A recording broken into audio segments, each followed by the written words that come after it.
Assalamualaikum warahmatullahi wabarakatuh.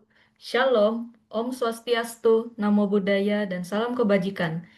Yang terhormat Bapak STJ Budi Santoso selaku Ketua Umum PP IAGI, Bapak Julianta selaku Ketua PIT IAGI 2026, para pengurus daerah IAGI Maluku, Bapak Rahmat Hidayat selaku Ketua FGMI, Bapak Dr. Renat George S. Laimeheriwa, STMN, selaku pembicara hari ini.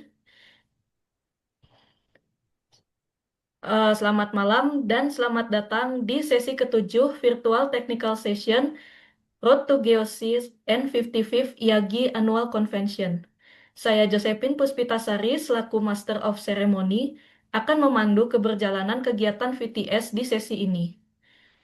Pada sesi hari ini, VTS akan diisi oleh Bapak Dr. Renat George S. Laimeheriwa, STMN, dengan topik On-Site Acid Rock Drainage ARD Characterization of the Kali Kuning Deposit, Wetar Island, a Novel Approach.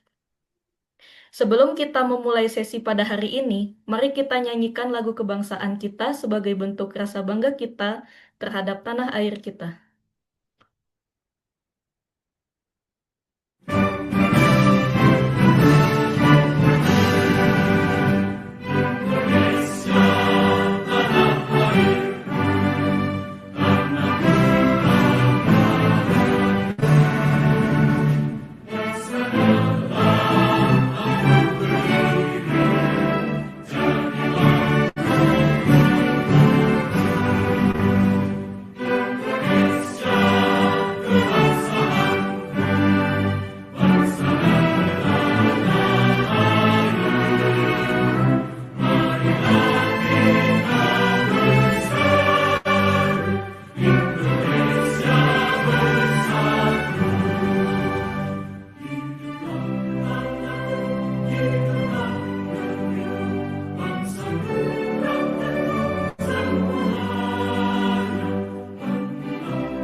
Baik, dalam sesi VTS hari ini, saya akan membacakan rangkaian acara dan beberapa aturan selama sesi VTS.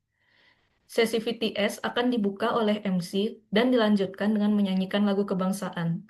Setelah itu, MC akan membacakan rangkaian acara dan peraturan selama VTS. Acara kemudian dilanjutkan dengan sesi foto bersama.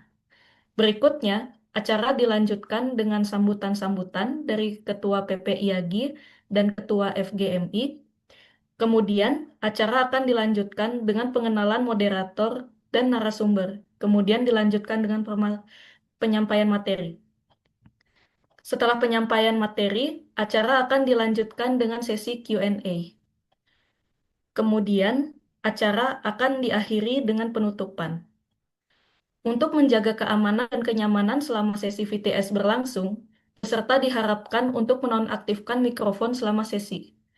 Pada Q&A session, apabila peserta hendak bertanya, peserta dapat langsung bertanya menggunakan fitur raise hand atau dengan mengetikkan pertanyaan dengan format nama underscore pertanyaan.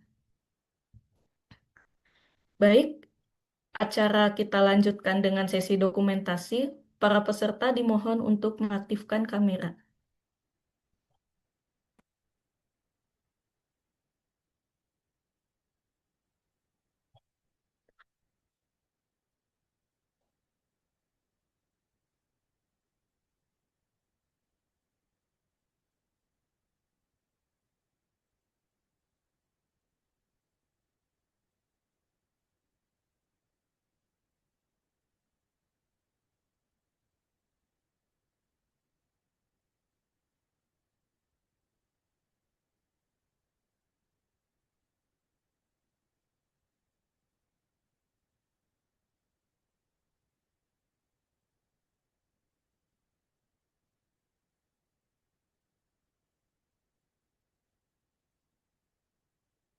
Baik, sesi foto akan kita laksanakan. Untuk sesi foto ini akan dipandu oleh rekan saya.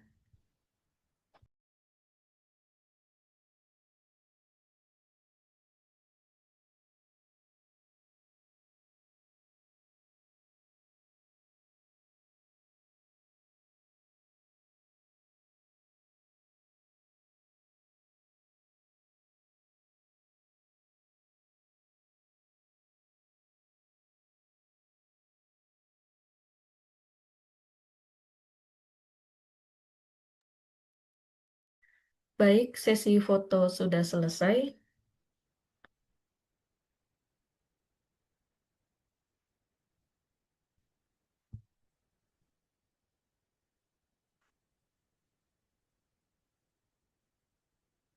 Baik,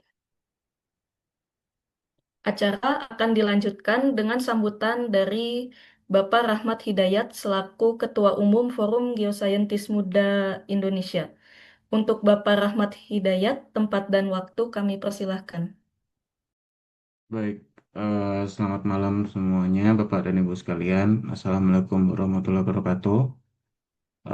Sebelumnya, terima kasih banyak atas kesediaan hadir pada malam hari ini di kegiatan virtual technical session yang ketujuh yang dilaksanakan untuk Road to GOC yang ke-19 dan juga PTIAGI yang ke-55 pada tahun 2026 nanti. Yang terhormat Pak STJ Budi Santoso, yang hadir dan berkenan untuk membuka sesi pada malam hari ini.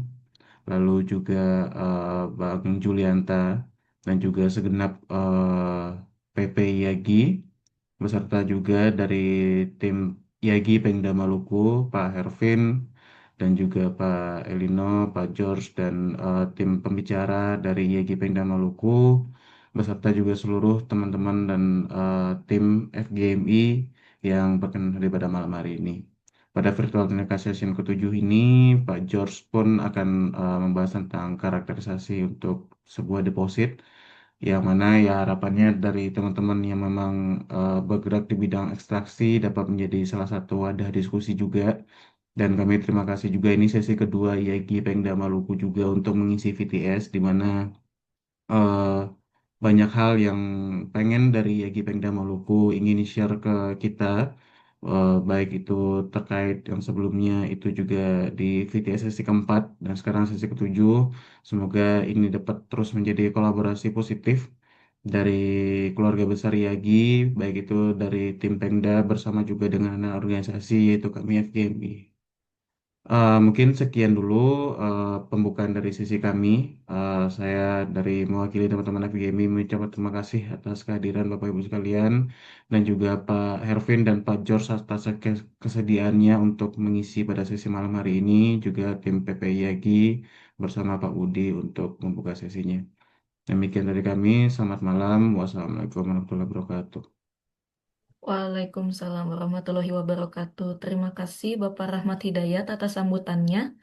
Sambutan berikutnya akan disampaikan oleh Bapak STJ Budi Santoso selaku Ketua Umum PPIAGI. Untuk Bapak STJ Budi Santoso, tempat dan waktu kami persilahkan.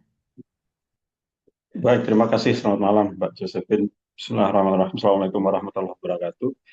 Selamat malam untuk Salam. rekan-rekan seluruh peserta virtual technical session yang ketujuh. Ini adalah rangkaian yang cukup panjang untuk menjelang atau menyambut GOC ke-19. Itu adalah acara berkumpulnya Asosiasi Profesi Kebumian seluruh Asia Tenggara dan PIT IAGI yang ke-55. Jadi ini nanti adalah GOC dan PIT 2026 yang akan dilaksanakan di bulan November tahun depan. Nah, namun demikian rekan-rekan dari FGMI, kita ucapkan terima kasih ke Mas Rahmat dan tim mengambil peran dalam menyiapkan virtual session yang sudah yang ketujuh Kalau kita akan hitung nanti sampai ke tahun depan mungkin ada sekian puluh kali gitu ya. Dan kita lihat tema-temanya juga sangat bervariasi. Ini juga berkaitan dengan kolaborasi organisasi, kolaborasi dengan Pemda, dan kita sangat membuka diri untuk sesi kolaboratif ini. Tadi sampaikan oleh Mas Rahmat, Pemda IAGI Maluku yang dikomandani oleh Bang Hervin Samulehu. Terima kasih banyak Bang, sudah yang kedua ini tadi ya kalau tidak salah disampaikan. Kita masih tetap akan menunggu kontribusi Pemda ya, dan anak organisasi yang lain. Pemda yang sama juga dipersilahkan kalau nanti akan mengajukan tema atau mengajukan ahli yang bisa memberikan sharing terkait dengan geoscience, basic geoscience, oke. Aplikasi juga tidak masalah gitu. Malam ini kita akan membersamai atau mengikuti presentasi dan diskusinya dari Bang Dr. George Laime Hirewa. Semoga tidak salah ini, Bang George, saya mengeja nama keluarganya. Terima kasih banyak sudah berkenan untuk meluangkan waktu membagi, saya yakin untuk pengalaman, apalagi tadi disebutkan ini ada novel approach gitu ya terhadap tema yang kalau kita bergerak dalam dunia pertambangan, khususnya pertambangan di hard rocks, saya yakin di tambang khususnya di tambang terbuka ya, di batu bara juga ada case yang bisa jadi ini aplikatif pada prakteknya. Tapi kalau kita bicara tentang hard rock, materialnya sulfidik atau sulfide ore begitu ya, itu saya yakin ini akan memberikan insight yang akan sangat bagus dan sangat aplikatif, sangat dibutuhkan dan menjadi kunci salah satu aspek tidak hanya teknikal bagaimana sebuah tambang itu di handle potential issues ARD-nya atau acid rock drainage-nya, tapi juga studi yang harus dilakukan sejak awal pada saat kita ingin melakukan feasibility study terhadap sebuah deposit, yang mana ini akan menjadi kunci ditentukannya apakah deposit tersebut akan bisa visible atau tidak. Either visible karena kandungan secara umum, potensi secara umum terbentuknya acid rock drainage, apakah itu di ore-nya, apakah itu di waste atau wall rock-nya atau di host rock-nya, kita akan sangat perlu untuk memastikan karakterisasi, melakukan interpretasi, kemudian melakukan pemodelan, kemudian membangun mitigasinya. Itu harus dilakukan dengan cara-cara yang benar, dengan approach yang kita perlu dan bisa belajar dari Bang George malam ini. Harapan kita rekan-rekan yang bergerak dalam dunia pertambangan bisa mengambil pembelajaran dari sesi malam ini. Saya harapkan jangan lupa untuk direkam begitu ya, karena kita tidak tahu, mungkin rekan-rekan belum terupdate tentang jadwal kali ini, atau mungkin kita ingin mempelajari lebih dalam, kita mempunyai rekaman dari sesi yang menurut saya sebagai economic geologist bergerak di dunia pertambangan, yang selalu akan dealing dengan acid rock drainage atau LRD, dan ini sepertinya masih belum banyak ahlinya di Indonesia terus terang, sehingga ini akan menjadi sangat penting begitu. Jadi dokumentasi live-nya atau recording-nya, rekamannya perlu benar-benar dipastikan tidak lupa begitu. Baik Bapak Ibu sekalian, rekan-rekan anggota IAGI maupun siapapun yang mengikuti sesi ini, selamat berdiskusi, mendengarkan, mempelajari, kemudian berdiskusi dengan Bang George, akan dipandu oleh Bang Hervin. Semoga yang kita lakukan malam ini bisa memperkaya khasanah pemahaman kita terhadap hal yang sangat penting dalam aspek pengelolaan lingkungan pada ujungnya ya, tapi hal yang sangat penting ini juga akan menentukan kelayakan sebuah proyek begitu. Terima kasih Mbak Josephine, Mas Rahmat, Bang Ervin, dan terkhusus Bang George yang sudah berkenan untuk berbagi pada malam hari ini, mungkin untuk satu setengah jam atau 2 jam ke depan. Terima kasih, selamat malam. Assalamualaikum warahmatullahi wabarakatuh. Waalaikumsalam warahmatullahi wabarakatuh. Baik, terima kasih Bapak STJ atas sambutannya. Baik, tibalah kita di acara utama sesi VTS pada malam ini. Kegiatan diskusi pada malam ini akan dipandu oleh moderator kita, Bapak Dr. Hervin Samalehu, STMN. Bapak Hervin telah menempuh pendidikan Doktor Teknik Geologi di Universitas Gadjah Mada.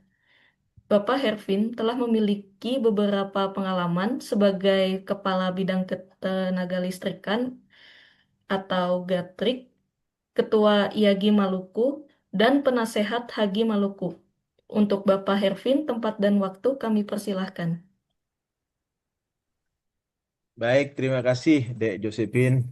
Assalamualaikum warahmatullahi wabarakatuh. Selamat malam, salam sejahtera untuk kita semua. Yang saya hormati Pak Ketua Umum, izin Pak STJ Budi Santoso yang sudah hadir di kesempatan hari ini. Kemudian dari FGMI, Mas Rahmat Hidayat, terima kasih Mas sudah memberikan kesempatan kembali.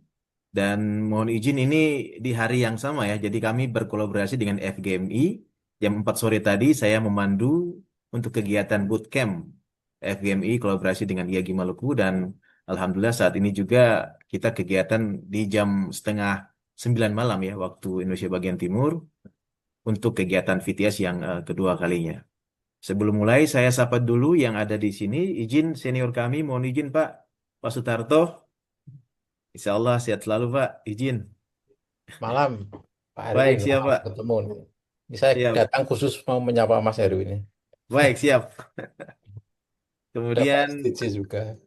baik Pak, siap. Kemudian izin dari Yagi Maluku, ada Ibu Freta di sini. Dari apa jauh, Pak Zulfikar dari Freeport Indonesia, izin sudah bergabung. Kemudian dari perwakilan PT Batu Tua Harisma Permai ataupun Batu Tua Tembagaraya yang di Wetar, Pak Carlos juga sudah hadir di sini. Kemudian teman-teman dari lingkungan hidup, Dinas Lingkungan Hidup Provinsi Maluku, Pak Iman saya lihat tadi ada hadir. Terima kasih sudah bisa bergabung juga di acara ini. Dan tentu yang utama mohon izin dan terima kasih bisa meluangkan waktu senior kami Pak Dr. George Lemheriwa atau kita sapa sebagai Pak Cho yang sudah hadir di sini. Terima kasih sudah hadir Pak. Ya, Baik terima untuk kasih, Pak. baik. Terima kasih untuk tidak berlama-lama. Mohon izin mungkin Dek Josephine bisa ditampilkan untuk riwayat hidup. Oke, baik. Saya bacakan sebelum dimulai. CV singkat dari pemateri kita hari ini. Nama lengkap Pak Dr. Ernat George R. Lim Hariwa, STMN. Saat ini beliau bekerja di Direktorat Jenderal Minerba atau Mineral dan Batu Bara. Pendidikan S1 di Teknologi Geologi UPN Yogyakarta. Kemudian S2 di Teknik Geologi UGM dan kemudian melanjutkan S3-nya beliau di Aachen University di Jerman ya. Jabatan saat ini beliau sebagai penelaah teknis kebijakan pada Direktorat Penerimaan Negara di Minerba. Kemudian beliau bergabung dengan IAGI Pemda Maluku. Saat ini aktif ya di IAGI Pemda Maluku. Nomor HP beliau sekian, kemudian email dan kemudian publikasi terakhir. Beliau publikasi terkait dengan VMS Deposit, kemudian terkait dengan dua dimensi gravity qualitative modeling, kemudian ada thermal infrared technique, dan kemudian ada yang terakhir geological controls ya on acid rock drainage yang kemudian beliau akan paparkan pada kesempatan malam hari ini. Baik, untuk tidak membuang waktu, mohon izin Pak George, saya berikan kesempatan. Waktu Pak George hanya 30 menit sampai 1 jam. Waktu dan tempat saya persilakan. Silakan Pak George. Oke. Siap, mungkin saya ingin konfirmasi dulu apakah suara saya kedengaran, Mbak Devi.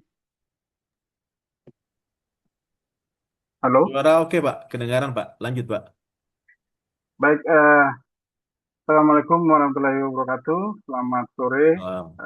Ibu sekalian, senior-senior IAGI, dan juga senior-senior yang saya cukup kenal beberapa namanya, walaupun mereka tidak mengenal saya.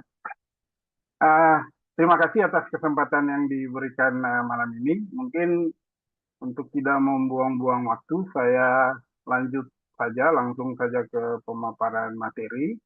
Mohon izin, saya share screen. Oke. Mohon maaf, mungkin admin bisa dibuka ininya untuk share screen-nya.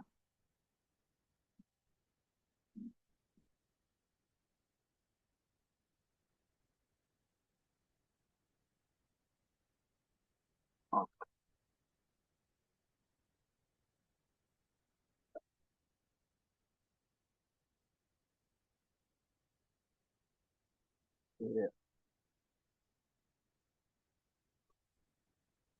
Oke, baik.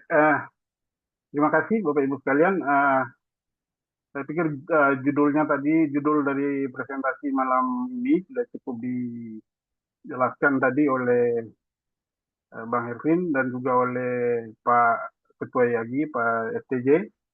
Eh, Secara umum, ini adalah untuk melakukan identifikasi dan karakterisasi terhadap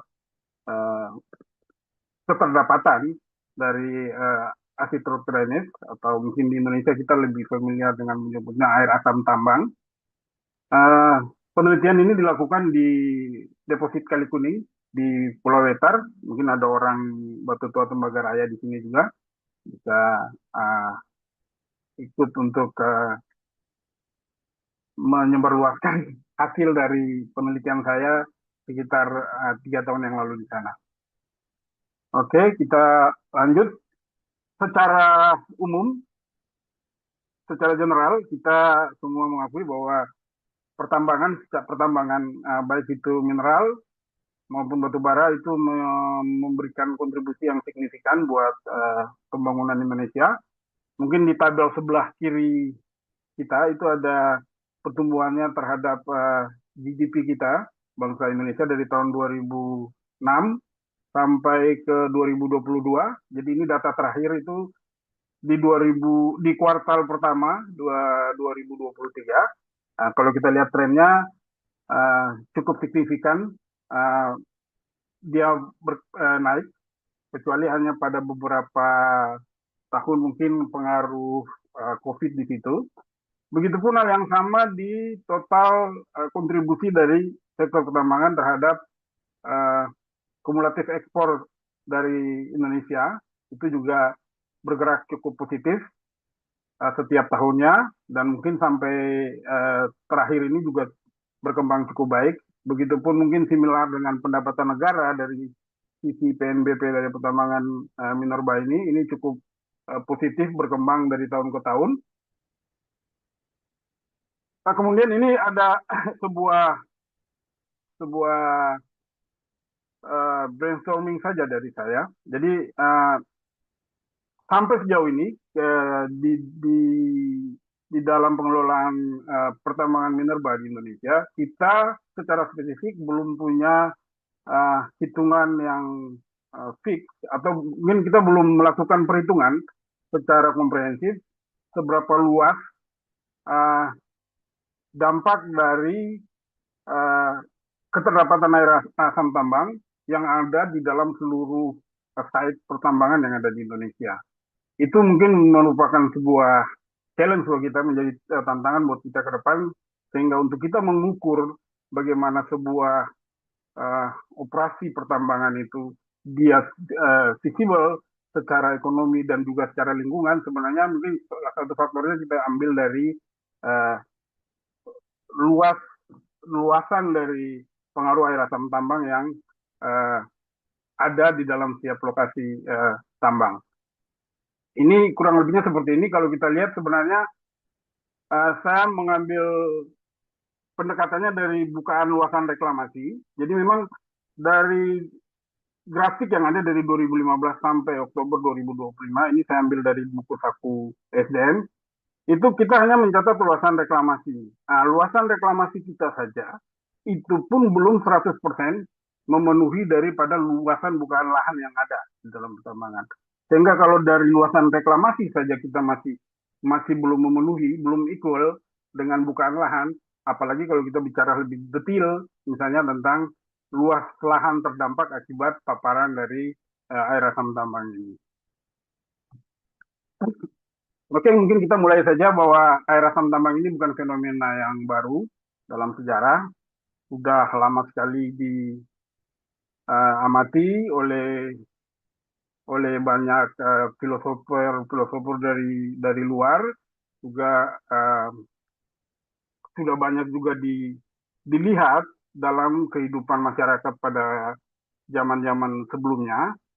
Mungkin yang menjadi tonggaknya adalah ketika Diego Delgado, seorang pendeta dari Spanyol, yang melakukan pemerian secara detail terhadap kejadian air asam tambang di sepanjang sungai Rio Tinto. Jadi Rio Tinto ini mungkin di Iberian Pirate Belt ya kalau nggak salah, dan itu memang sampai saat ini adalah sumber-sumber logam di daerah Iberian Peninsula dan sekitarnya antara Portugal sampai Spanyol. Sebenarnya apa itu sih air asam tambang atau acid rock drainage ini? Mungkin istilahnya ada beberapa yang lebih menyukai penyebutan acid mine drainage, ada yang juga acid rock drainage. Sebenarnya secara kebahasaan sama saja, dan secara teknis pun sebenarnya sama saja. Jadi sebenarnya itu adalah air yang terbentuk akibat tereksposnya mineral sulfida oleh paparan daripada udara dan air. Air ini bisa air hujan, bisa air macam-macam gitu loh. Jadi sebenarnya sumbernya ini adalah dari oksidasi mineral sulfida. Penyebabnya bisa sangat beragam, bisa saja secara natural itu terjadi di alam, bisa juga oleh pekerjaan-pekerjaan sipil atau pekerjaan-pekerjaan yang lain. Namun di dalam konteks ini, terutama kita di Indonesia, hampir sebagian besar paparan air asam tambang kita itu muncul dari operasi pertambangan. Jadi dengan segala macam jenis operasional yang ada dalam suatu pengelolaan pertambangan, itu sangat riskan atau berkontribusi sangat positif untuk membuat mineral-mineral sulfida itu terekspos oleh udara dan air. Nah, baik itu di dalam tambang, mungkin di base metal, batu bara, dan mungkin banyak juga tambang-tambang lain yang sebenarnya source-nya adalah dari mineral-mineral sulfida. Kemudian mineral sulfida ini dalam keterdapatannya di alam, ketika dia sudah terekspos, dia sangat dipengaruhi oleh berbagai macam variabel, sehingga bisa saja itu hanya sekedar interaksi atmosferik biasa, atau itu juga bisa terjadi karena adanya reaksi elektrokimia lanjutan, dan juga ada beberapa hal yang bisa memicu reaksi berkelanjutan daripada sulfida ini, sehingga kalau kita lihat dalam reaksi kimianya dari mulai persamaan 1,1 sampai 1,6 di dalam tabel kanan itu, sebenarnya keterlambatan air asam tambang atau proses oksidasi mineral sulfida ini sebuah siklus yang tertutup. Jadi begitu dia terekspos, maka akan sulit sekali untuk memutus kembali akan siklus daripada mineral sulfida ini berevolusi di dalam kondisi atmosferik normal. Secara umum, hasil akhir daripada oksidasi dari mineral sulfida ini adalah terbentuknya asam. Jadi secara teknis sebenarnya air asam tambang bisa didefinisikan sebagai sebuah kondisi liquid atau air yang mempunyai pH di bawah 4,5 sebenarnya. Nah, ini pun masih bervariasi di beberapa negara, mungkin di Kanada bisa menetapkan itu 3, ada yang menetapkan itu 2. Di Indonesia sendiri kita mengacu kalau tidak salah di angka 6 sebenarnya. Itu sudah terlalu tinggi untuk saat ini.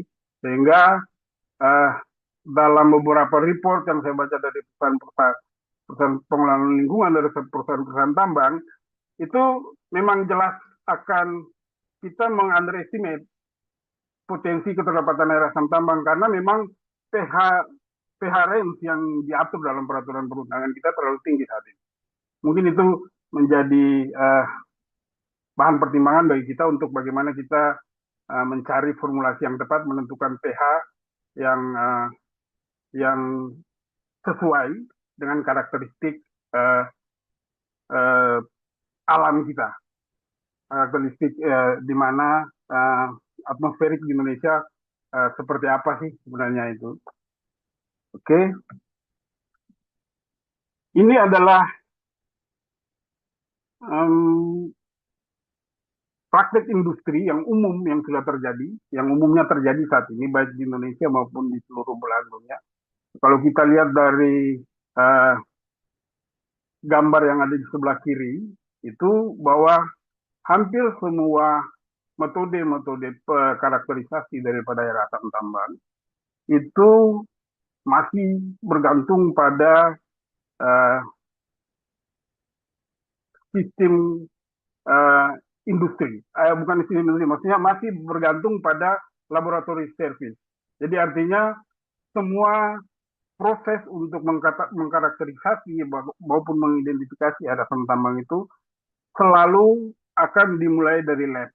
Nah, padahal sebenarnya air asam tambang ini ketika dia terjadi di lapangan dia dinamis sekali.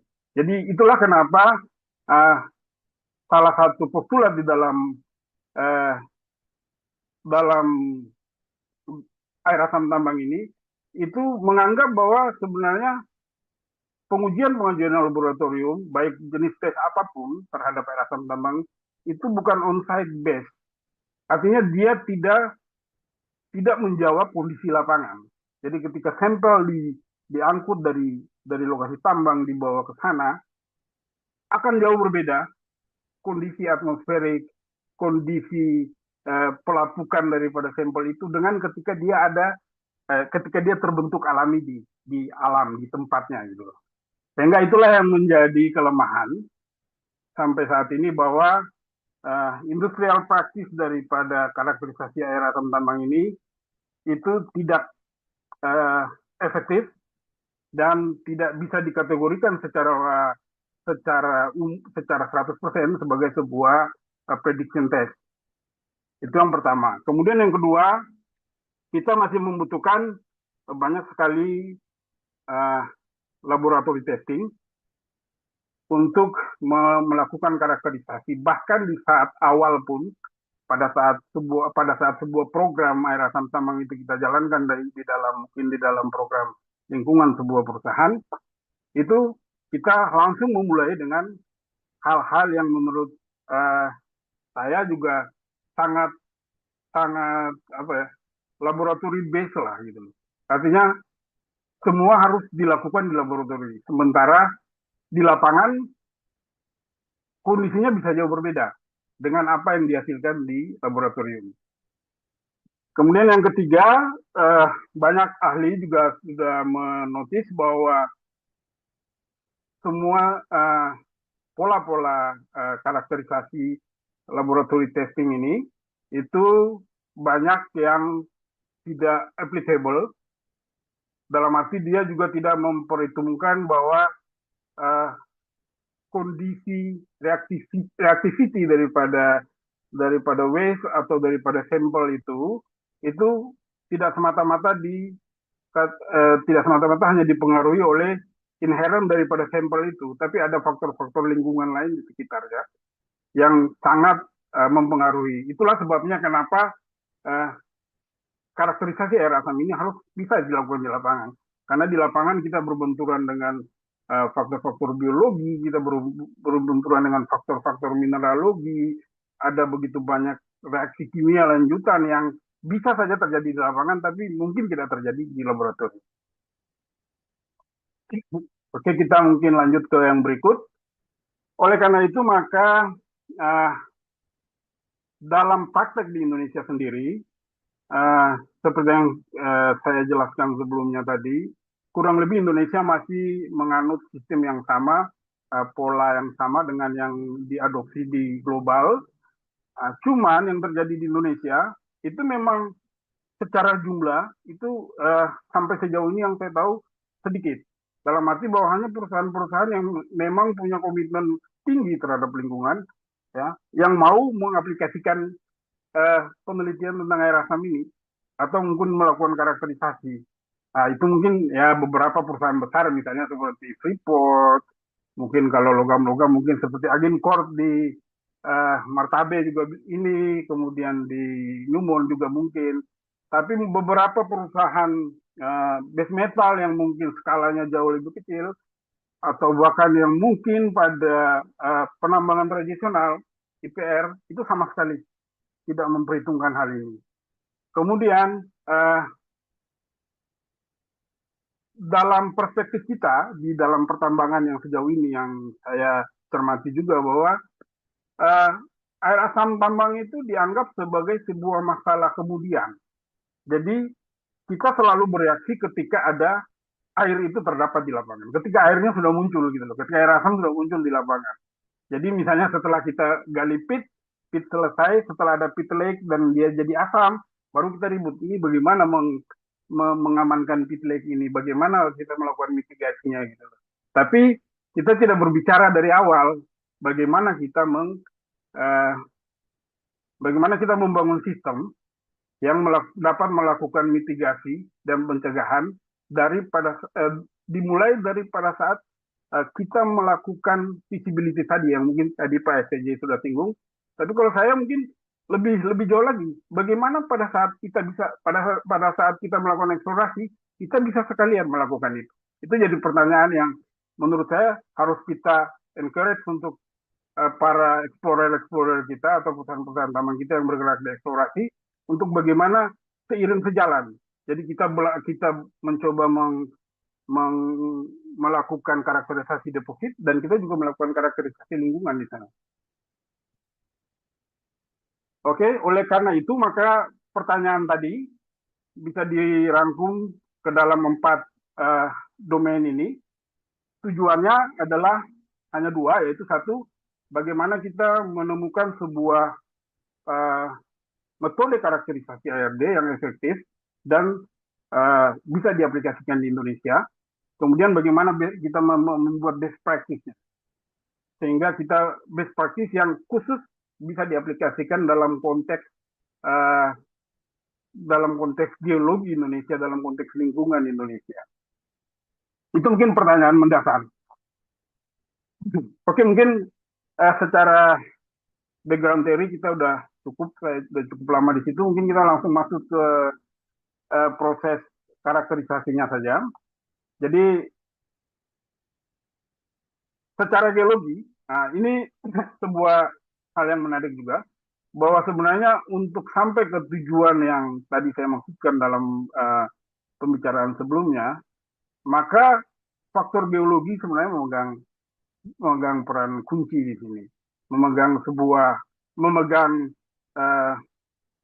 key di sini, bahwa tanpa pengetahuan geologi yang proper, kita mungkin salah lakukan identifikasi. Oleh karena itu dalam proses karakterisasi air asam di Kali Kuning ini juga saya juga cukup banyak terlibat dalam bagaimana mengeksamin geologi di sana, sehingga kita punya sebuah uh, kajian yang cukup komprehensif sebelum kita masuk ke bagaimana air asam itu terbentuk. Ini secara tektonik, uh, deposit kita ada di sini. Jadi Wetar itu kurang lebih ada di sini ya.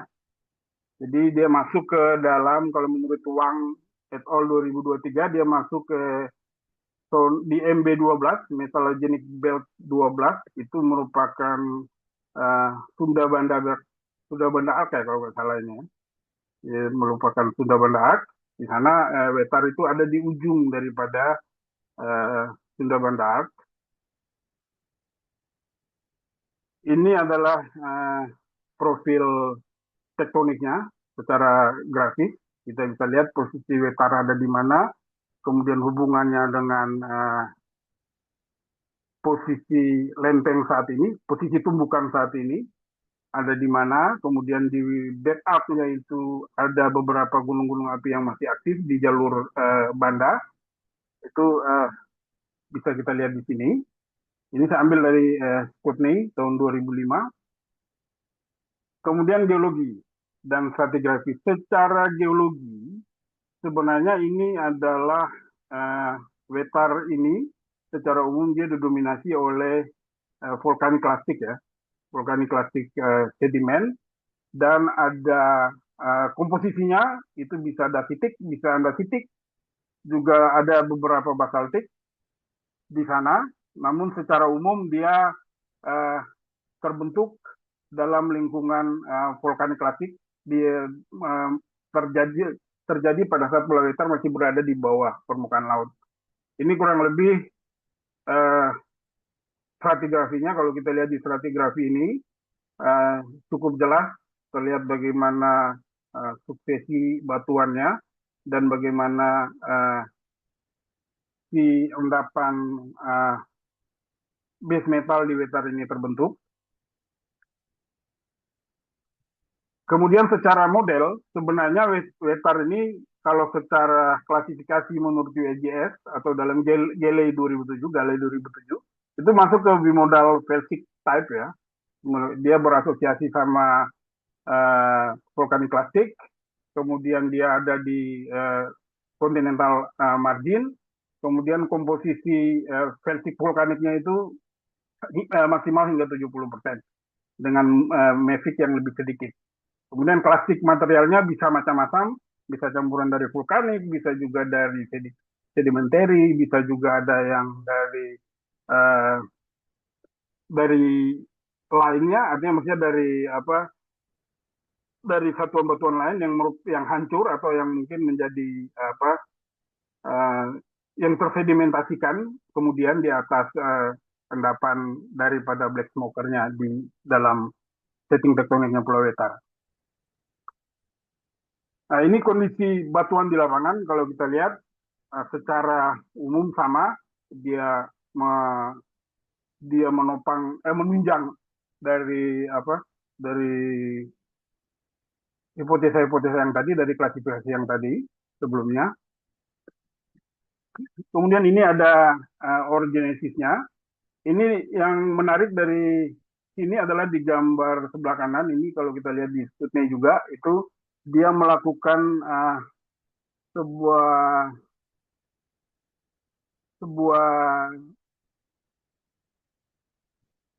pemelaan bagaimana evolusi dari endapan sulfida di Wetar terbentuk. Kalau kita lihat tadi mungkin bentuknya tidak terlalu mirip atau tidak terlalu persis plek dengan yang deposit modelnya, tapi secara mineralogi dia memenuhi beberapa unsur dasar, yaitu dia ada endapan sulfidanya, kemudian dia ada barit yang merupakan endapan-endapan yang berasal dari white smokernya, kemudian ada kalau di Wetar sendiri sebelumnya tuh di dalam penambangan terdahulu ada buried cap yang di sana ada pengayaan daripada AU di sana ya. Oke, ini mungkin kita masuk ke eh, kita masuk ke metode on-site characterization test yang kita lakukan di Wetar, yang saya lakukan di Wetar kemarin. Jadi bagaimana untuk menjawab semua tantangan yang tadi saya jelaskan di awal, ini salah satu metode yang saya kembangkan dengan basisnya di Pulau Wetar, dengan uji cobakan di Pulau Wetar, di dalam deposit Kali Kuning, yaitu dengan menggunakan infrared teknik.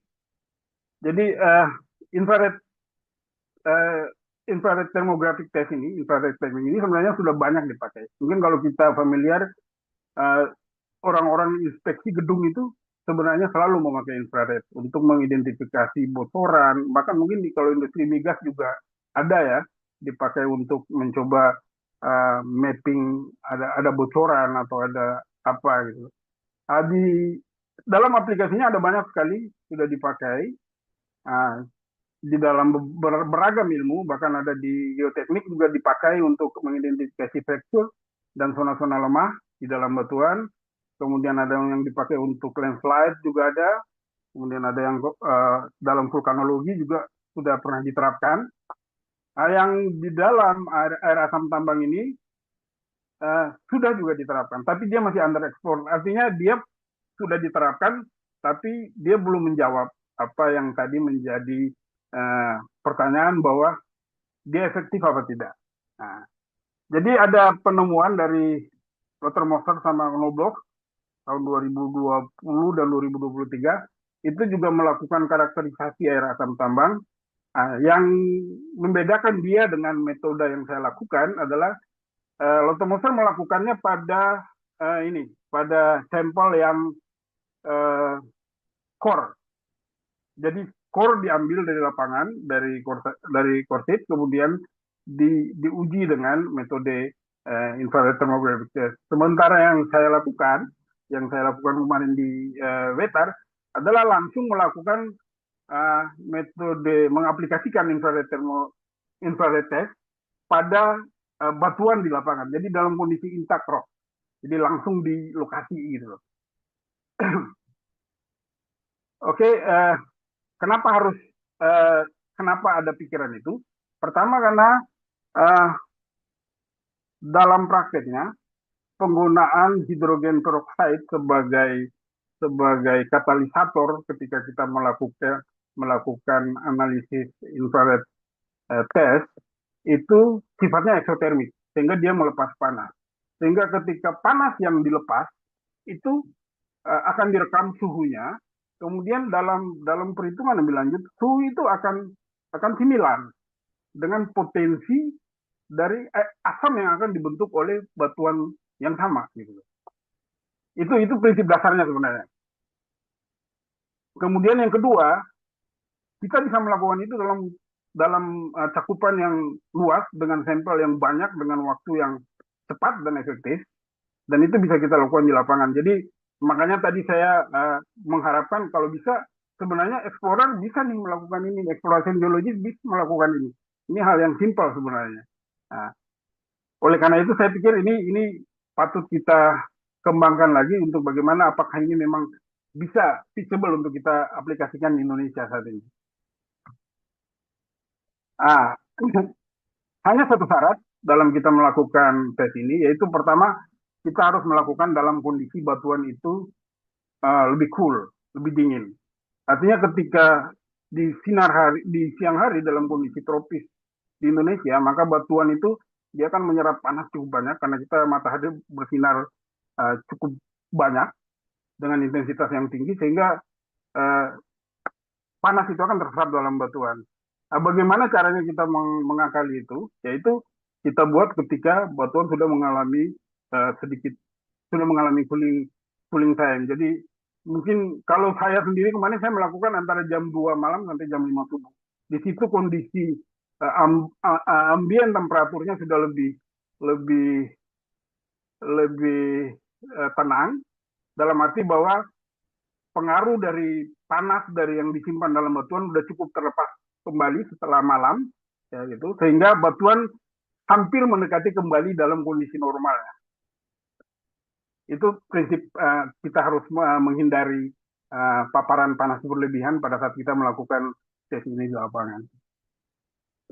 Kemudian secara teknis, setup eksperimennya seperti ini. Jadi kita melakukan pengujian dengan 3 konsentrasi hidrogen peroksida yang berbeda-beda, yaitu 12%, 30%, dan 50%. Kemudian kita semprotkan ke atas ke permukaan batuan. Kemudian kita place kamera infrared. Ini tadi kamera infrared yang ini. Ya, ini kita place dia di depan. Ya, kurang lebih seperti ini setting eksperimennya. Nah, dalam layar ini lebih sederhana lagi. Saya tidak memakai LSDR, tapi saya memakai handphone biasa yang bisa dimonted dengan ini. Jadi ini infrarednya, kemudian ini handphone biasa.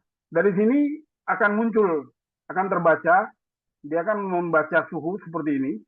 Nah, disinilah kita bisa mencatat kondisi pada saat kita menyemprot suhu itu berapa.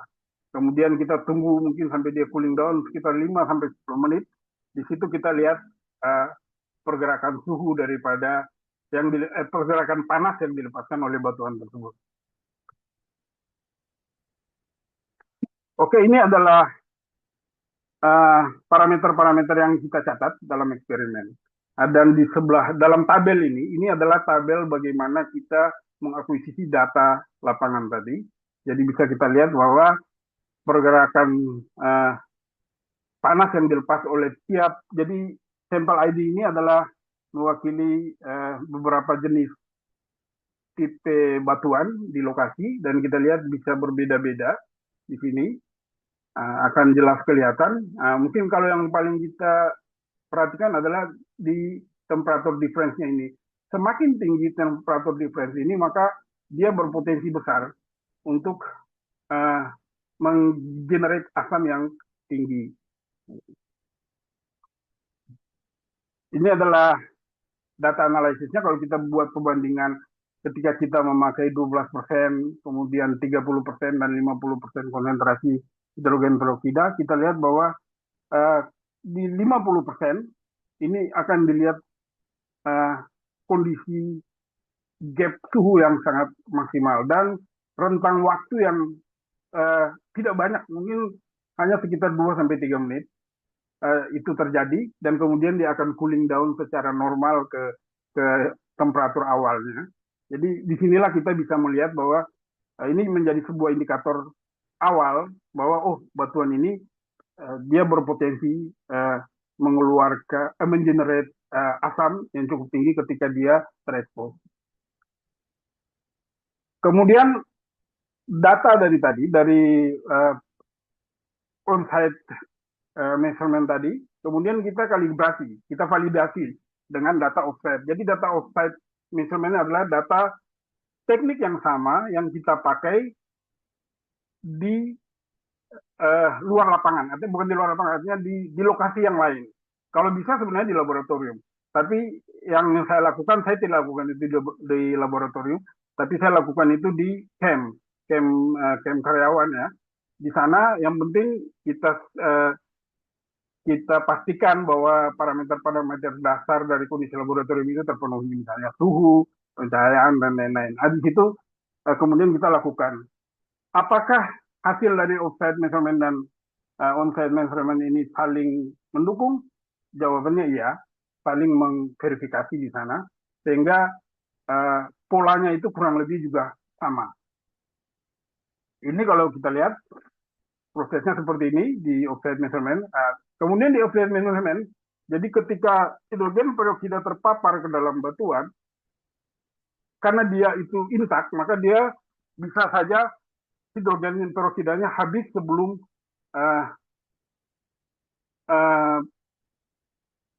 mineral sulfidanya terreaksi gitu. Jadi di sini kita bikin lagi reaksi itu, kita menyemprotkan lagi kedua, artinya kita buat percobaan kedua terhadap ini yang sama. Nah, maka kalau kita lihat di sini ada 2 peak di sini. Peak yang kedua ini menunjukkan percobaan kedua. Nah, di dalam grafik ini kelihatan bahwa percobaan pertama menunjukkan peak yang tinggi sekali, tapi di kedua dia berangsur-angsur menurun. Dalam arti bahwa uh, sulfida yang bereaksi dengan hidrogen peroksida semakin hari konsentrasinya memang semakin menurun. Jadi kalau cuma satu kali maka masih ada tersimpan sulfida di situ dan itu bisa membuat kita misleading dalam mengidentifikasi. Nah, ini kita mengklasifikasi. Jadi klasifikasi ini kemudian kita buat sendiri. Kita coba memakai hasil tadi, kemudian kita klasifikasikan dan kita coba cross check dengan metode karakterisasi ARD yang lain. Di sini saya pakai adalah file list test dari USGS. Itu kurang lebih dia tidak menggunakan hidrogen peroksida, dia menggunakan deionized water, kemudian dia dikocok-kocok di dalam sebuah tube gitu selama beberapa menit, kemudian diukur pH-nya. Nah, kemudian saya mencoba menggabungkan dua metode ini, lalu saya membuat klasifikasi sendiri. Nah, di sini akan kelihatan jadi sampel yang masuk dalam klasifikasi reaktif dalam tindak lanjutnya ketika kita memakai metode-metode laboratorium lebih lanjut, dia confirm bahwa memang sampel ini reaktif. Dalam arti bahwa ketika dia masuk ke dalam uji laboratorium, maka dia akan masuk ke klasifikasi acid generated sample. Begitupun dengan percobaan off-site laboratori kurang lebih menghasilkan hasil yang sama, kurang lebih, terutama pada beberapa satuan batuan yang memang di situ sulfidanya di atas 60% kandungannya. Ini adalah pengklasifikasian secara komprehensif. Jadi pada stage awal kita mengandalkan semua pengujian lapangan di sini, ada on-site, kemudian ada pH, ada USGS, kemudian kita ada klasifikasi dengan menggunakan sulfur total dan pH. Kita mendapatkan kategori di sini, apakah dia potensial acid forming atau dia non acid forming sample. Kemudian kita sampel yang terkategorikan sebagai potensial acid forming atau acid forming, kemudian kita tindak lanjuti di stage kedua, dan ketika dia konfirmasi menjadi potensial acid forming atau extremely acid forming, dia tetap dilanjutkan. Dalam artinya bahwa stage ketiga butuh lebih jauh lagi untuk mengklarifikasi ini secara kandungan mineralogi. Jadi kita masuk lagi ke dalam pengkajian secara mineralogi. Mineral-mineral apa sih yang bertanggung jawab terhadap kehadiran mineral apa yang berkontribusi dalam membentuk sulfida di dalam batuan, sehingga dia berpotensi merilis asam dalam jumlah yang signifikan ketika dia terpapar.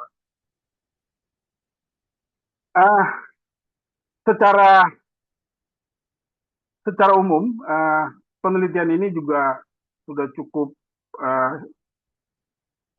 komprehensif, sekalipun ini adalah penelitian pendahuluan dengan target bahwa ini harus dilakukan paling awal dari sebuah program karakterisasi air asam.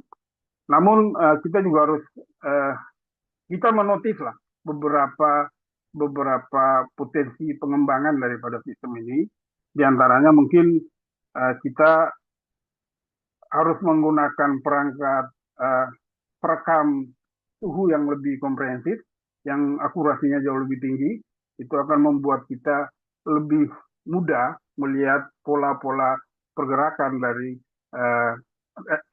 reaksi eksotermik yang dilepaskan oleh sampel. Kemudian yang kedua juga kita melihat bahwa dalam percobaan di off-site laboratory, di off-site condition, itu kalau kita pakai beaker glass, kalau kita pakai tools, alat-alat lain, kimia standar lah, alat-alat kimia standar, maka alat-alat itu juga punya peran dalam mereduksi potensi panas yang dikeluarkan. Sehingga itu menjadi sebuah tantangan bagaimana kita menemukan sebuah rumus yang bisa menginclude potensi panas itu, atau bagaimana potensi panas itu tidak kita ikut sertakan dalam perhitungan suhu nanti. Nah, itu mungkin potensi pengembangan ke depan. Dan yang mungkin yang paling penting saya pikir ini perlu dikembangkan lagi. Bagi saya sendiri, saya punya kerinduan untuk bagaimana mengembangkan ini lebih jauh lagi dan bagaimana langsung melakukan best practice di lapangan. Mungkin ya kalau memang perusahaan-perusahaan yang besar tidak berkenan, mungkin kita bisa coba dari sisi IPR yang khusus di logam lah. Nah, mungkin di situ ada insight-insight yang nanti bisa kita dapatkan dalam bagaimana memformulasi lagi sebuah program karakterisasi air asam yang lebih komprehensif untuk semua jenis tambang uh, mineral dan batu bara yang ada di Indonesia. Sekian Pak Ervin, terima kasih atas waktunya. Saya cukupkan dulu sampai di sini dan mungkin saya terbuka atas diskusi, sharing, dan mungkin ada yang ingin mau menambahkan, Bapak-Bapak dan senior-senior, apa yang saya luput dari materi ini. Demikian Pak Ervin, saya kembalikan ke moderator. Baik, terima kasih Pak Jo, eh, pemateri kita atau narasumber kita di hari ini yang sudah memberikan masukan ke kita, memberikan sharing ya, terkait dengan apa yang namanya ARD atau AMD, atau yang kita sebut sebagai apa namanya nama lazimnya AAT ya, air asam tambang. Di mana kalau kita lihat bahwa air asam tambang ini dibentuk oleh proses apa namanya oksidasi, terutama untuk mineral-mineral yang sulfide minerals ya.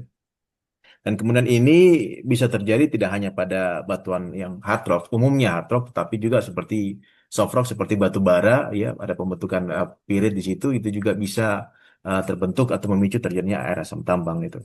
Nah, kemudian dari penjelasan dari Pak Cho sendiri sudah banyak memberikan pengetahuan ke kita bahwa ternyata di Indonesia ini standar yang namanya AAT ini pada pH rate-nya itu pH rate-nya 6 kalau tidak salah ya tadi. Saya tangkap seperti itu dan kemudian negara-negara lain seperti contohnya di Kanada justru pada pH yang cenderung lebih rendah.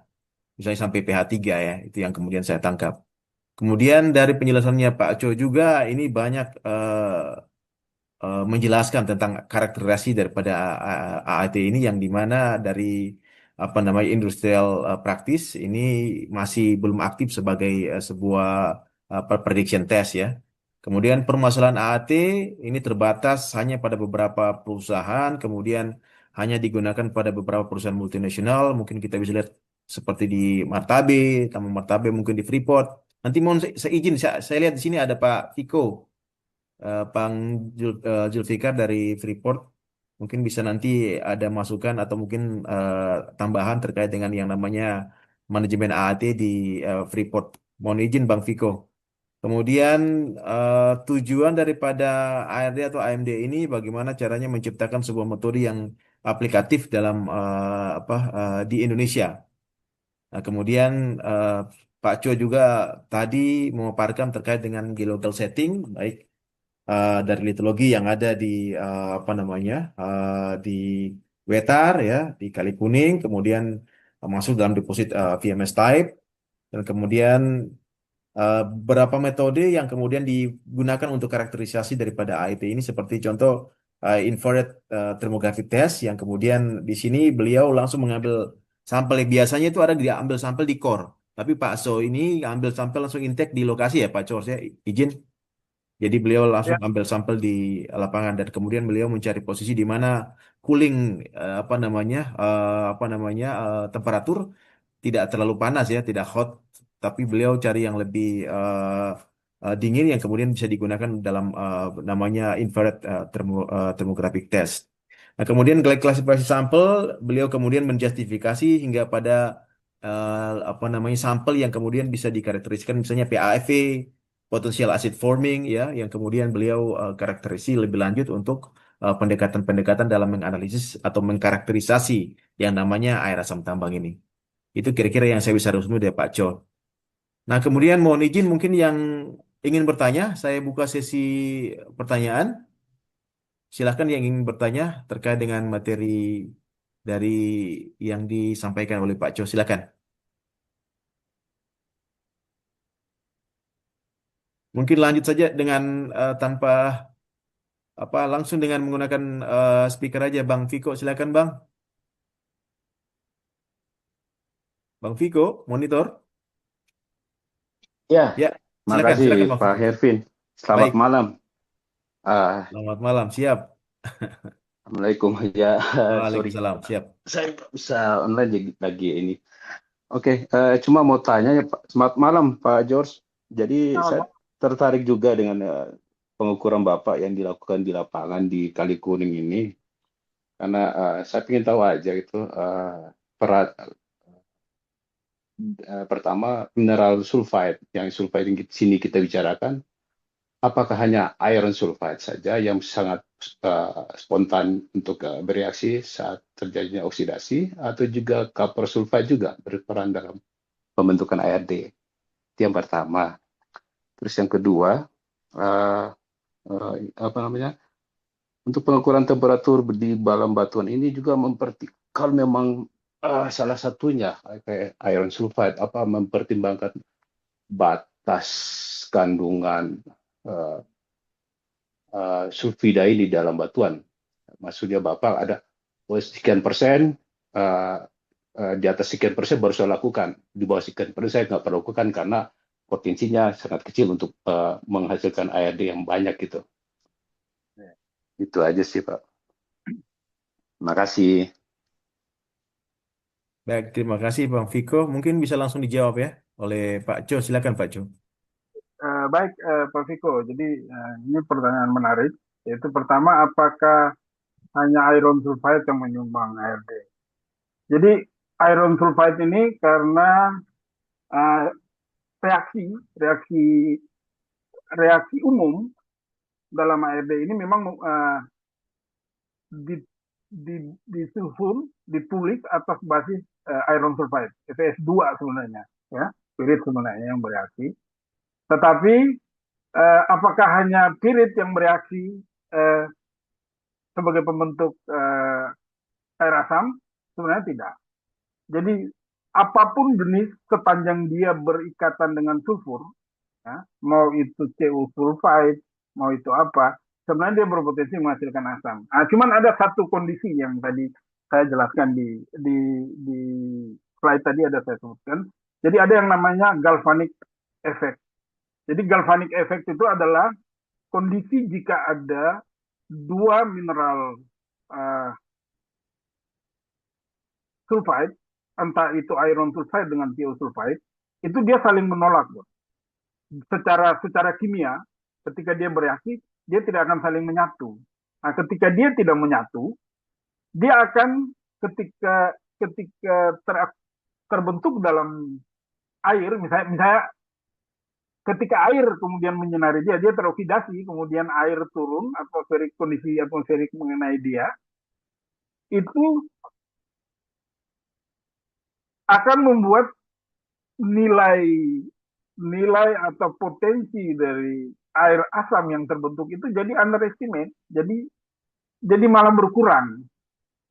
Jadi kenapa? Karena mereka tidak bereaksi secara full. Itu. Jadi kalau di dalam kasus Cu sulfide banyak sekali terjadi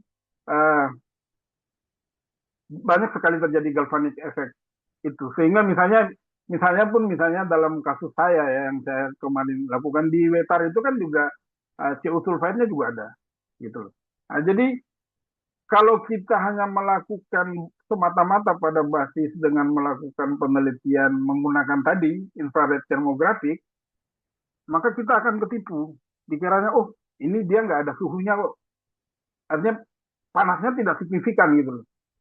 Padahal ketika kita bawa ke laboratorium dalam penelitian lebih lanjut dengan metodologi yang lain, dia penyumbang sebenarnya. Cuman di situ ada, itu galvanic effect itu kadang akhirnya memang harus diverifikasi lebih lanjut.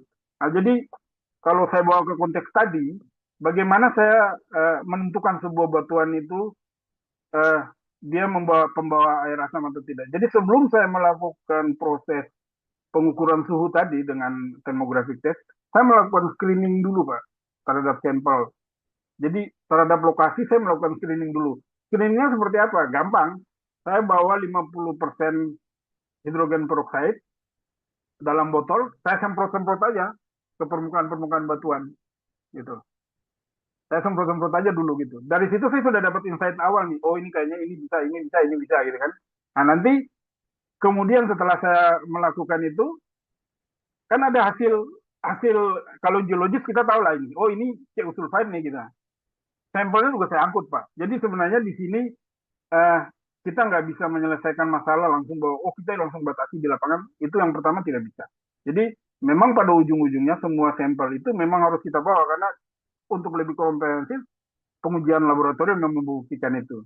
Jadi itulah makanya di sampel screening kenapa eh, infrared thermographic ini saya masukkan sebagai sebuah langkah awal ketika kita melakukan pekerjaan karakterisasi air asam karena memang sebagai alat screening awal dia powerful. Itu yang pertama mungkin. Kemudian yang kedua, apakah ada eh, mempertimbangkan distribusi kandungan mineral sulfida dalam batuan? Oh, jadi ini nggak ada, Pak, sebenarnya, Pak. Jadi kita kan nggak tahu dalam batuan itu kondisi kandungan mineral sulfidanya berapa, kita nggak tahu. Jadi eh, yang kita yang kita coba lakukan adalah kita lakukan saja tesnya di situ. Kemudian mineral sulfida mungkin kecuali kalau kita punya mungkin portable XRS dan bisa kita uji langsung di lapangan.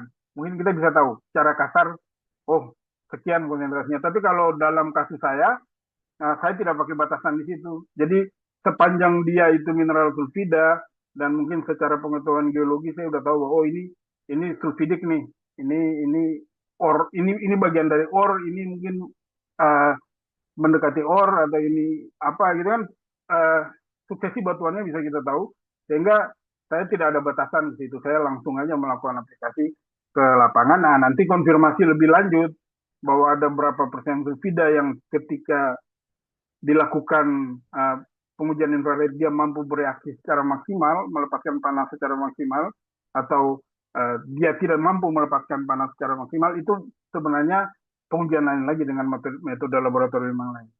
Mungkin begitu Pak Viko, mudah-mudahan menjawab pertanyaannya. Siap. Terima kasih Pak untuk jawabannya. Makasih, menarik buat jawabannya. Siap, makasih. Baik, terima kasih Bang Viko. Izin mungkin yang lainnya yang ingin bertanya silakan, saya persilakan untuk bisa bertanya. Dari Pak Carlos masih ada nggak ini Pak Carlos? Oh, beliau Pak Ferat izin mungkin ingin bertanya. Ada Pak Dr. Ferat di sini dari Unpati. Baik, sambil menunggu izin Pak Co, saya bertanya nih. Yeah. Nah, terkait dengan air asam tambang. Nah, ini melanjutkan pertanyaan dari apa yang bagus sekali dari Bang Viko nih. Bahwa sebenarnya ada berapa persen sih bisa kita pertimbangkan misalnya dalam pengukuran temperatur atau mungkin infrared thermographic test ini bisa kita pertimbangkan kira-kira berapa persen sih. Ini saya melanjutkan saja. Jadi kalau kita melihat bahwa apa yang disampaikan oleh Pak Cho, sebenarnya baiknya ini kegiatan ini dilakukan sebelum proses apa namanya pertambangan terjadi, operasional tambang. Harusnya. Sehingga pada saat adanya potensi yang nama kita sebut sebagai potential acid forming, maka kemudian ini menjadi concern kita tersendiri gitu loh Pak Co. Benar kan? Jadi kalau Benar. kita bilang bahwa itu ada di OR, bisa di OR, itu mungkin menjadi sebuah relatif istilahnya patokan ke kita gitu loh. Parameter ke kita dibandingkan kemudian pada saat operasi tambang gitu. Ya, jadi pertanyaan saya, nah Pak Cho ini ngambil sampel kan, mohon maaf, ini di lokasi batuan intek langsung kan ngambil kan? Nah, jadi saya ingin pertanyakan, apakah Pak Cho ini bisa, mohon maaf, mendelinasi misalnya sebuah cakupan wilayah yang, mohon maaf, cukup besar, misalnya kan? Apakah kemudian Pak Cho mengambil sampel ini seperti apa gitu? Dan kemudian apakah kemudian mengeneralisasi atau kemudian memberikan spot-spot tertentu itu sebagai sebuah potensi bahwa kemudian akan ada terbentuk yang namanya air asam tambang, gitu. Misalnya dalam sebuah mapping misalnya, ya kan? Kita ngambil sampel, ya kemudian kita menjustifikasi gitu. Intinya bahwa misalnya sebelum pra ya, sebelum operasi tambang misalnya, ini yang kemudian kita lakukan. lagi seperti apa kira-kira menurut Pak Aco itu? Oke, oke, baik Pak Irvin. Jadi saya tangkap pertanyaannya. Jadi begini, memang ini challenging sekali ketika kita melakukan ini di awal. Gitu. Karena pertama, kita belum punya pengetahuan deposit yang komprehensif ketika kita melakukan di awal. Sehingga eh, kalau dalam bayangan saya seperti ini. Jadi ketika explorer, dia sudah tahu lah, ketika kita masuk untuk mengeksplorasi suatu wilayah, tentu kita udah ada gambaran regionalnya seperti apa. Kita udah tahu bahwa, oh, batuan-batuan yang kemungkinan menjadi pembawa mineralisasi ada di mana. Ya. Di situ screening awal bagi kita untuk berjalan gitu loh. Memang kita tidak menutup mata bahwa batuan-batuan yang bukan merupakan pembawa mineralisasi juga berpotensi. Iya, betul. Tapi mungkin itu menjadi indikator awal yang cukup fix buat kita bahwa oh, kita mengambil di satuan batuan ini nih, gitu. Ah, sekarang gimana teknisnya? Satuan batuan ini kita mengambil seperti apa? Nah, sebenarnya kalau kita bicara ini secara detail ada aturannya misalnya. Misalnya kita mapping sesuatu area yang belum belum eh, yang belum terpetakan dengan baik, maka ada eh, sampling, ada cara sampling, ada patokan sampling, ada jumlah minimal sampling. Itu USGS menerbitkan itu. Jadi dalam sebuah pemetaan uh, satuan batuan, itu minimal sampel yang kita ambil dengan luasan segini, luasan wilayah segini itu harus berapa? Itu acuan pertama, Pak. Nah, saya kemarin uh, yang saya hadapi di lapangan sudah sedikit berbeda karena sebagian besar sudah terekspos. Jadi dia sudah masuk ke tahap, sebenarnya sudah masuk ke tahap, uh, sebagian itu masuk ke produksi, sebagian masuk ke SS. Jadi hampir semua satuan batuan sudah terekspos. Sehingga saya lebih mudah. Tapi saya juga berpikir bagaimana kalau ini masih perawan, lahan kosong gitu loh, lahan hijau. Bagaimana saya menghiasnya? Itu patokannya ada nanti di sebentar saya tunjukkan, saya share ke Pak Ervin, ini ada batasannya Pak. Sebentar, boleh ya saya share lagi ya. Ini Pak, apa? Silakan Pak, silakan Pak.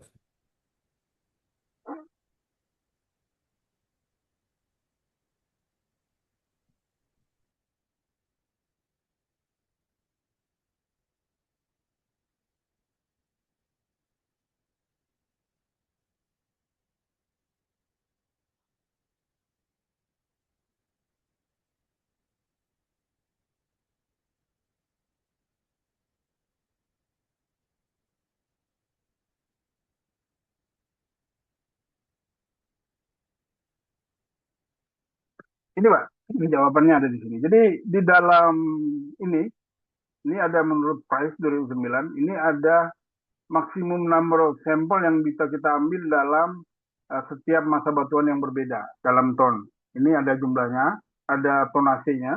Kemudian ini dalam tonasi seperti ini harus berapa sampel yang harus kita ambil. Nah, mengenai penentuan tipe sampelnya, nanti kita di sini nanti. Nah, ini ada acuan dari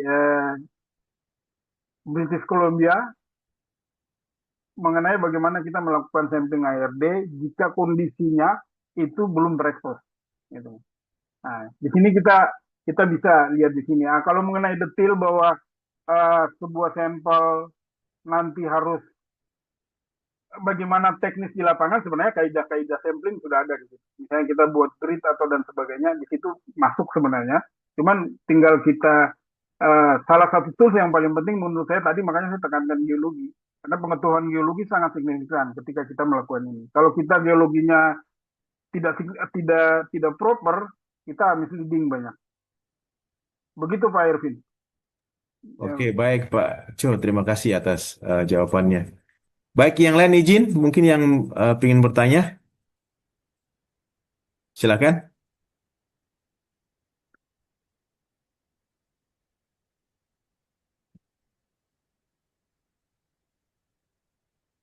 Dari teman-teman FGMI, mungkin ya apa, Mbak Josephine, Mbak Puspitasari, Mas Asraf, mungkin ada yang ingin bertanya, silakan dari FGMI, silakan. Mbak Karin, ada yang ingin bertanya?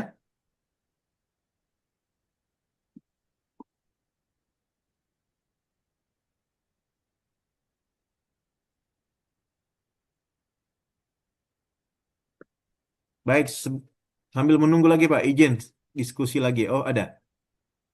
Mbak Kesia, silakan. Pak Iman, Pak Ervin, baik silakan dari Dinas Lingkungan Hidup, silakan. iya Pak Ervin mohon izin. Ya terima kasih. Terima kasih juga Pak George. Ini Ya, sangat bagi kami sangat apresiasi sekali Pak terkait dengan ARD ini Pak.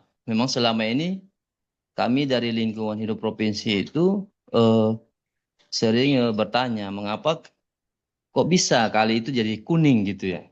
Kali kuning ya. Nah, memang eh, lokus dari kementerian termasuk salah satunya adalah di Kali Kuning tersebut, yaitu bagaimana kita mengambil kualitas air sungai, indeks kualitas air sungai itu. Sehingga kami dari lingkungan sering bertanya, eh, sebenarnya kualitas lingkungan air sungai itu baik atau tidak di situ? Kenapa jadi kuning? Nah, selama ini kami juga bingung bagaimana cara mengatasinya sehingga bisa kembali pulih seperti dulu. Maka itu kami mengharapkan seperti Pak George, Pak Hervin, bagaimana pakar-pakar pertambangan ini sehingga bisa memulihkan kembali sungai itu. Karena memang beberapa permasalahan yang timbul yang dilaporkan masyarakat terkait dengan Kali Kuning tersebut. Nah, kami dari provinsi juga karena jangkauan sangat jauh sehingga tidak bisa berbuat apa-apa. Waktu itu kami sedikit mengharapkan kepada Pak Jos dan teman-teman bagaimana bisa caranya punya formula sehingga Kali Kuning tersebut bisa kembali pulih seperti dulu. Barangkali begitu Pak Jos. ya Pak Iman.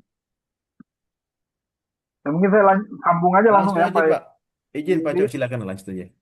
jadi tadi mungkin saya sudah jelaskan singkat Pak Iman bahwa sebenarnya air asam ini pembentuknya itu sulfida, tapi kondisi alam yang membentuknya bisa bermacam-macam. Jadi bisa juga alami, bisa juga karena kegiatan manusia dan sebagainya. Nah, kalau di Wetar sendiri, di Kali Kuning sendiri, sebenarnya kalau saya amati, uh, secara historis itu memang dia kuning. Jadi dia bukan kuning setelah ada penambangan juga. Dalam arti saya juga tidak membenarkan operasi pertambangan di sana, tidak membebaskan perusahaan di sana terhadap tanggung jawab pemulihan lingkungan itu. Tapi memang secara historis, jadi eh, perbukitan di bagian atas punggung tengah Pulau Wetar itu adalah daerah-daerah yang vegetasinya rendah, daerah-daerah vegetasi rendah sehingga eh, mineral sulfida yang ada di bagian punggung. Jadi Wetar itu kurang lebih sulfidanya cukup cukup banyak karena dia vulkanik sebenarnya. Nah, itu ketika ada kupasan-kupasan lahan entah oleh proses alam ataupun mungkin oleh kondisi normal itu kadang-kadang sulfida yang letaknya mendekati permukaan itu akan terekspos dan itulah sumber kenapa dia mengenerate air asam ke dalam aliran sungai yang ada gitu loh. Itu yang pertama. Nah, tapi saya tidak bisa memberikan justifikasi bahwa seberapa jauh sih kondisi asamnya Kali Kuning ketika itu terjadi oleh proses alami dan terjadi oleh proses tambang. Nah, itu yang sampai sekarang saya juga nggak bisa. Itu yang pertama, Pak. Kemudian yang kedua, cara bagaimana supaya kita memulihkan dia menjadi pulih. Nah, itu juga pertanyaan yang sudah saya singgung di awal tadi bahwa sekali mineral sulfida itu dia terekspos, maka dia siklik. Dia akan berulang. Gitu. Misalnya mineral-mineral sulfida yang ada di situ tersapu habis, ketika dia ketemu dengan material lain yang dia bisa terikat secara kimiawi, dia membentuk lagi di situ batu mineral sulfida berikut. Itulah makanya di dalam ilmu air asam tambang, eh, proses pembentukan mineralogi sulfida itu bisa sampai 3 step.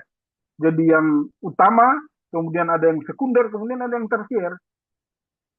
Bahkan yang di tersier pun kandungan sulfida tetap ada dan dia tetap berpotensi menghasilkan air asam tambang. Nah, itu yang tadi mungkin saya penjelasan di historikalnya air asam tambang.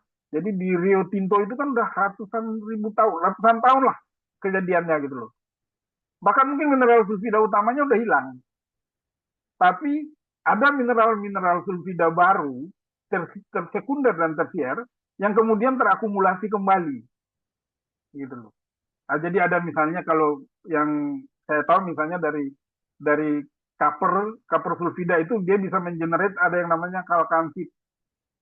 Nah, itu kalkansit itu juga ya sama sebenarnya sulfida juga, cuman dia sudah melewati proses eh, melewati proses pengayaan dalam tingkat tertentu sehingga dia membentuk sulfida baru sebenarnya. Tapi secara komposisi sama. Nah, itu yang makanya bagaimana harus menghentikan ini? Saya pikir pertama ya kita menutup sumbernya. Jadi usahakan kalau memang kita tidak punya pertambangan, tapi memang lahan kita itu berpotensi atau secara geologi mengandung sulfida, maka jangan sampai kita melakukan penggalian yang membuat sulfida itu terekspos. Gitu. Itu yang pertama. Yang kedua, secara geologi kita tidak mungkin lagi membatasi ketika siklik sulfida sudah berjalan, siklik air asam sudah berjalan. Yang mungkin bisa kita lakukan adalah mungkin secara protap di dalam pengelolaan lingkungan pertambangan itu ada ya, bagaimana kita mengelola air permukaan sehingga dia paling tidak dia mendekati nilai baku mutu lah. Artinya dia tidak harus kembali ke kondisi awal, tapi dia memenuhi kondisi baku mutu lingkungannya. Mungkin itu Pak Ilham, Pak Iman. Baik, terima kasih Pak Jo. Saya kira sudah sangat komprehensif ya jawaban dari Pak Jo, Pak Iman, terkait dengan apa yang ditanyakan dari Pak Iman tadi. Ya, Pak, terima kasih banyak atas penjelasannya, Pak. Baik, terima kasih Pak Iman. Mungkin yang lain izin yang mungkin ingin bertanya. Satu kesempatan lagi. Silahkan. Atau mohon izin, saya minta sedikit advice atau mungkin ada tanggapan dari Prof. Mega. Saya lihat di sini ada Prof. Mega. Saya lihat, iya ada Prof. Mega di sini. Mungkin Prof. Mega izin ada yang ingin disampaikan terkait dengan materi air asam tambang, Prof. Mega. Aduh, maaf, saya baru bergabung ini barusan Oh, ya. iya. Siap, Prof. Jadi saya juga baru baca WA nih dari Mbak Ocha ada ini gitu. Jadi saya baru buka udah langsung barusan tanya jawab ya. Oh, iya, iya. Jadi saya Siap. tadi nggak terlalu ini juga nih, mohon maaf belum kasih komen ya. Tapi tadi saya kira penjelasan Pak Jo sudah cukup bagus ya, sudah sudah cukup bisa menjawab gitu ya untuk kondisi di sana gitu saya pikir ya. Baik, Itu mungkin sementara. baik, Prof. Siap. Terima kasih, Prof. Yang lainnya izin. Satu lagi mungkin Pak Jo. Oh, silakan Mbak Puspitas. Puspitasari mungkin ingin bertanya dari FGMI? Enggak ya? Oke, baik. Satu pertanyaan terakhir dari saya, Pak Jo. Terkait dengan karakterisasi ARD AMD ini. Saya kira ada dua metode ya. Pakai metode infrared thermography test, sama satunya itu di lab ya kalau tidak salah itu. Nah, cara mengkomparasinya kemudian Bapak bisa menetapkan karakterisasi sampelnya itu seperti apa Pak kira-kira? Dan bagaimana menurut Bapak mana metode yang antara dua metode ini dikomparasi kira-kira mana yang lebih efektif dalam kita mengkarakterisasi ARD ataupun AMD? Silakan Pak Jo. Baik, jadi sebenarnya metode ARD itu secara umum kita bagi dua, yaitu metode off-site dan on-site ya. Jadi on-site itu sedikit sekali, sangat berkembang, sangat lambat metode on-site. Kalau saya sampai saat ini yang established adalah metode on-site dari USGS, namanya Field Leak Test. Itu dikembangkan oleh USGS, ada sudah beberapa kali direvisi dan sampai sejauh ini pun secara akurasi juga tetap harus dikombin dengan metode lab. Nah, cuman permasalahannya di metode lab yang tadi saya sudah sampaikan bahwa metode lab ini kadang tidak menjawab realita. Gitu, Pak. Jadi ketika sebuah sampel ketika ada di lapangan itu kan ada banyak faktor yang mempengaruhi dia ya. Ada bakterial, ada mikrobiologi, ada ada misalnya reaksi-reaksi kimia lanjutan. Tapi kalau ketika sampel kita ambil, kita isolir dan kita bawa ke lab, tentu jadi beda gitu Pak. Artinya secara secara komposisi kita menjawab gitu loh bahwa oh batu A ini komposisinya ini di lab benar nggak bisa kita bantah gitu. Tapi apakah batu A itu kalau di lapangan dia tidak bisa berubah menjadi mineral B misalnya? Kan kita nggak bisa jawab itu Pak. Sehingga menurut saya kalau saya pribadi saya menganggap bahwa gabungan antara metode on-site sama off-site sama laboratorium ini mungkin jauh lebih efektif, mungkin jauh eh, lebih bisa kita kembangkan ke depannya. Jadi kalau kita bertumpu terlalu banyak pada metode laboratori, maka kadang kesulitan kita adalah eh, program pengelolaan lingkungan kita terhadap air asam tambang itu kadang keliru gitu. Jadi secara teori betul, tapi ketika di lapangan tidak teraplikasi dengan baik gitu loh. Nah, untuk itulah mungkin kita harus kembangkan kombinasi antara dua metode ini. Ini yang saya sebenarnya eh, sangat sangat ingin bahwa mungkin akademisi-akademisi di Indonesia, eh, para geologis Indonesia atau mungkin environmentalis Indonesia ini bisa bekerja sama sehingga kita membuat sebuah rujukan yang komprehensif paling tidak untuk kasus keterlambatan air asam tambang di dalam kondisi iklim kita dan geografis kita itu. Jadi agak berbeda memang kalau kita di Eropa, saya kasih contoh Pak Ervin ya, atau mungkin di Kanada lah misalnya. Sebuah batuan yang diambil dari lapangan, ketika dia dibawa ke lab, kondisinya tidak banyak berubah, gitu loh. Karena di lapangan pun dia pelapukannya minim, gitu kan. Dia kemudian paparan dari faktor-faktor eksternal seperti matahari dan sebagainya juga minim. Sehingga kita ketika dibawa ke lab ya, kondisinya kurang lebih nggak berbeda jauh. Tapi di Indonesia sangat jauh berbeda. Sebuah sampel yang kita ambil di lapangan, sebuah sampel yang teronggok di lapangan dengan sebuah sampel yang sama yang kita bawa ke lab, kondisinya jauh berubah. Sampel yang di lapangan ini dalam hitungan hari aja dia bisa berubah jauh, gitu loh. Karena ada faktor-faktor eksternal yang mempengaruhi dia, gitu loh.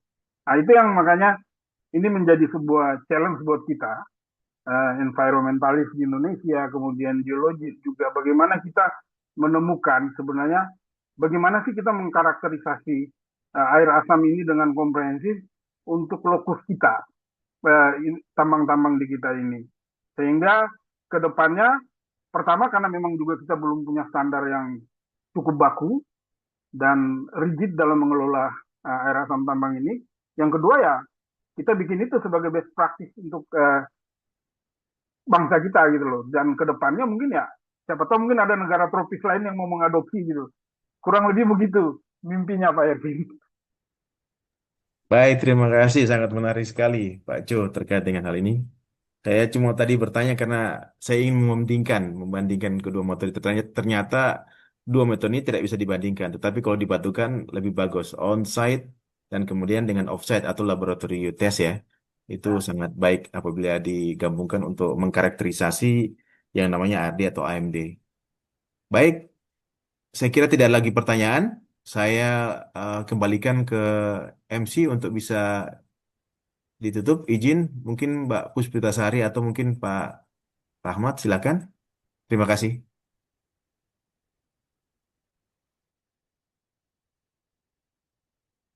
Baik, terima kasih Bapak Hervin atas moderator kita pada malam hari ini.